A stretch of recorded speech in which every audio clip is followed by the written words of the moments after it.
Saudaraku sekalian yang insya Allah dimuliakan oleh Allah, kalau kita perhatikan sesungguhnya hidup ini teramat sangat singkat. Jadi seandainya manusia itu berumur 70 tahun lah ya. Kalau Rasulullah 63, 70 tahun pun itu orang akan terasa singkat sekali. Coba deh kita perhatikan ya. Kalau sekarang umur kita 50 tahun, maka 30 tahun, 40 tahun yang lalu terasa kemarin. Ya, padahal kalau kita alami lama.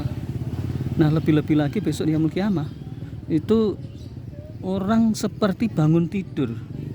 Padahal dia di dunia itu umurnya 70 tahun, 80 tahun itu terasa kayak kemarin, saking dahsyatnya, saking ngerinya, saking ketakutan luar biasa. Nah, orang yang paling beruntung pada saat itu adalah orang-orang yang mawas diri beriman. Makanya dikatakan beriman itu adalah dia yakin pada Allah atas aturan-aturannya. Kemudian dia berbekal dengan takwa dan imtitsalu awamirillah wajtinabu nawahi. Jadi melaksanakan perintah Allah tanpa memilih dan memilah, tanpa nanti atau tapi, tanpa alasan atau tidak. Jadi kalau kita disuruh berjihad ya jihad aja, jangan banyak alasan. Wah, nanti ganggu ini ganggu itu. Sebab nanti besok yaumul qiyamah itu akan menyesal. Ya, jangankan sampai seperti itu ya. Orang yang hidupnya nyaman di dunia saja itu besok di yaumul qiyamah itu pengen dia melarat. Artinya apa? Artinya kenyamanan di dunia ini akan berpengaruh pada hisabnya, lamanya di padang mahsyar. Makanya mereka berharap, seandainya dulu saya hidup saya menderita. Karena orang menderita di dunia itu di padang mahsyar nggak akan menderita.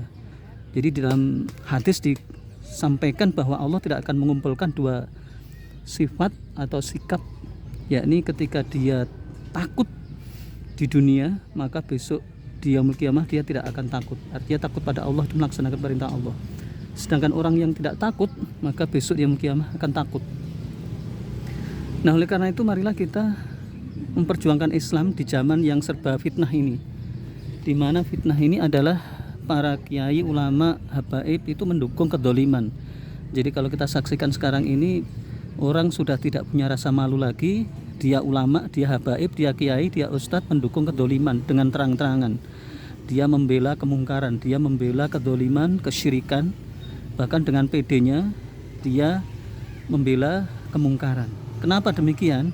Jawabannya adalah dia terasuki penyakit hubud dunia. Jadi Rasulullah 1400 tahun yang lalu mengingatkan pada kita tentang penyakit dunia yang harus kita waspadai.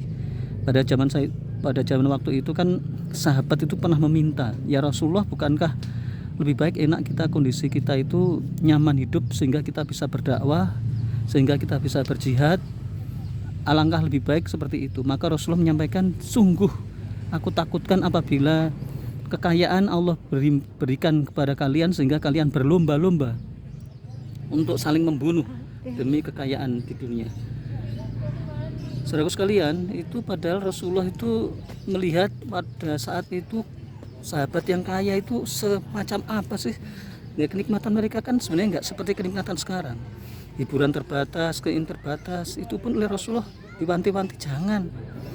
Aku takut kalian itu ketika kemudahan dimudahkan oleh Allah, justru kalian akan meninggalkan Islam ini. Dan sekarang terbukti ucapan Rasulullah, di mana semua dimudahkan oleh Allah, kekayaan ini orang berlomba-lomba untuk mencari kedudukan, jabatan, uang, ketenaran, maka menghalalkan segala cara. Apa itu?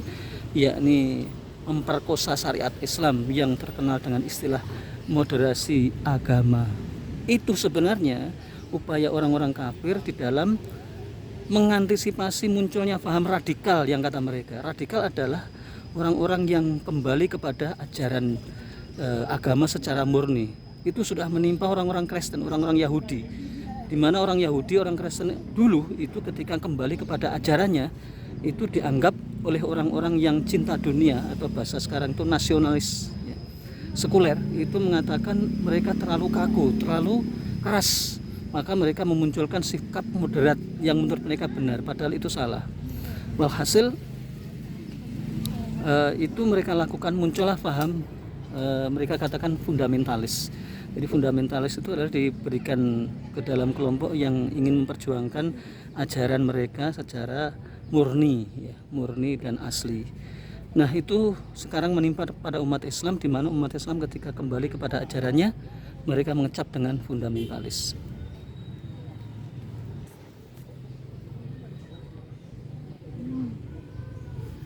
Dan sekarang ini kalau kita lihat yang namanya moderasi agama itu sungguh dibuat sistematis. Imam Ali mengatakan al-haqqu bila nidham, kebenaran itu apabila tidak diatur oleh sebuah negara, yughlabu al-batil binidham, akan dikalahkan oleh kebatilan yang terstruktur oleh sistem negara.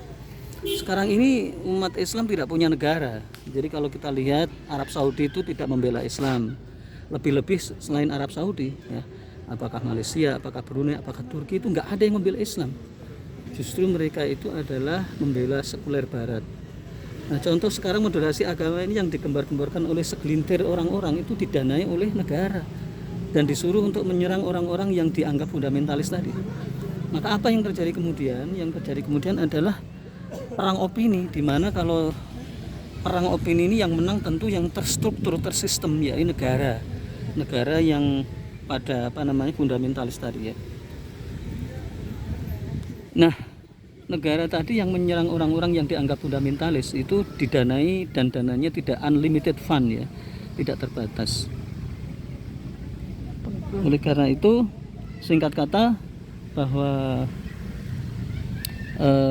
moderasi agama itu adalah buatan orang-orang Barat yang dulu pernah dia gunakan untuk menyerang Yahudi dan Nasrani, dan sekarang digunakan untuk menyerang Islam, yang tujuannya untuk menghancurkan Islam dan supaya Islam menjadi agama yang mudah dirubah-rubah. Maksudnya bagaimana? Maksudnya bisa dikendalikan oleh para penjajah. Siapa sih penjajah itu? Yakni orang-orang kafir yang menghendaki Islam itu sebagai ibadah ritual atau agama ritual, yakni sholat nggak masalah, puasa nggak masalah, tapi jangan ngurusi politik, jangan ngurusi negara. Sehingga ketika Islam dijadikan sebagai agama ibadah, mereka mudah menjajah suatu negeri, ya, negeri-negeri kaum muslimin dijajah, SDA-nya diambil, jadi sumber daya alamnya diambil, kemudian kekayaan alamnya diambil dengan menggunakan MNC, jadi multinational corporation. Jadi ini sebuah sistem yang dibuat oleh elit global, tujuannya untuk menguasai perekonomian dunia dengan segelintir orang, dengan sistem kapitalisme dan materialisme yang semua ini menggunakan slogan-slogan kebebasan yang salah satunya adalah liberalisasi di bidang agama. Jadi liberalisasi bukan saja pendidikan, bukan aja kebudayaan, bukan aja apapun, tapi juga agama. Mereka menafsirkan ulang tafsir-tafsir yang sudah benar dibelokkan sesuai dengan kepentingan mereka. Singkat kata bahwa mereka menghendaki agama Islam hanyalah agama ibadah semata. Mudah-mudahan bermanfaat. Aku qouli hadza wa astaghfirullahaladzim, innahu huwal ghafurur rahim.